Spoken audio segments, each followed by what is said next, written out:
כל יום שהולך ועובר, הזמן נגמר, הזמן הולך ואוזל, ורק אתם תוכלו לעצור את זה, שנוכל לשכב במיטה שלי.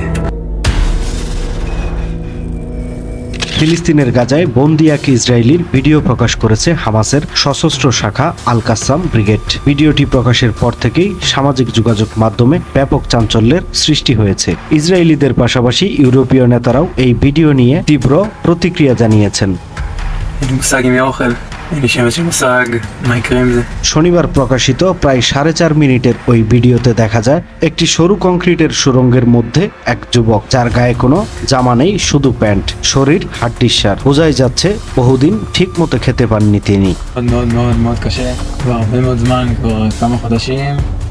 AFP ও Israeli সংবাদ মাধ্যমগুলো থেকে জানা যায় এই যুবকের নাম এভিয়াতার ডেভিড। তিনি দক্ষিণ ইসরায়েলের নোবা সঙ্গীত উৎসবে যোগ দিয়েছিলেন। 2023 সালের 7 অক্টোবর হামাসের আকস্মিক হামলার সময় আরো 2 শতাধিক ইসরায়েলির সঙ্গে 24 বছর বয়সী এভিয়াতারকেও আটক করে গাজায় নিয়ে যাওয়া হয়। তবে দুইবারের যুদ্ধবিরতিকালে বেশিরভাগ জিম্মিকেই মুক্তি দিয়েছে হামাস। এখনো 49 জন জিম্মি গাজায় তাদের হাতে বন্দী রয়েছেন বলে ধারণা করা হচ্ছে। তবে ইসরায়েলের দাবি তাদের মধ্যে 27 জন ইতিমধ্যেই নিহত হয়েছেন।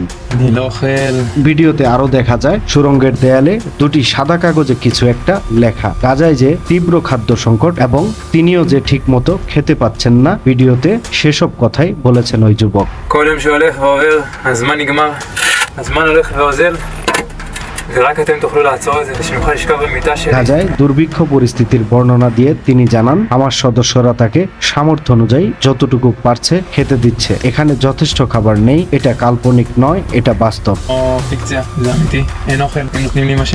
ভিডিওর এক পর্যায়ে ক্যামেরার পেছন থেকে তাকে একটি পানির বোতল দেওয়া হয়। সেটা হাতে নেওয়ার পর তিনি বলেন, এই বোতলটি 2 দিনের জন্য, যাতে আমি মারা না যাই।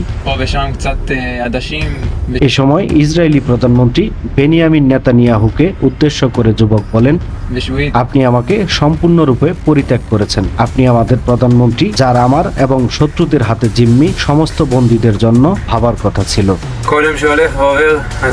ভিডিওর শেষ দিকে ওই যুবককে সুড়ঙ্গের মধ্যে কবর খুঁড়তেও দেখা যায়। তিনি বলেন, সুড়ঙ্গের ভেতর নিজের জন্য কবর খুঁড়ছেন, কারণ তিনি ক্রমেই দুর্বল হয়ে যাচ্ছেন এবং মৃত্যুর দিকে এগিয়ে যাচ্ছেন। তার কথায়, এটা সেই কবর যেখানে আমার সমাধি হতে যাচ্ছে। সময় ফুরিয়ে আসছে।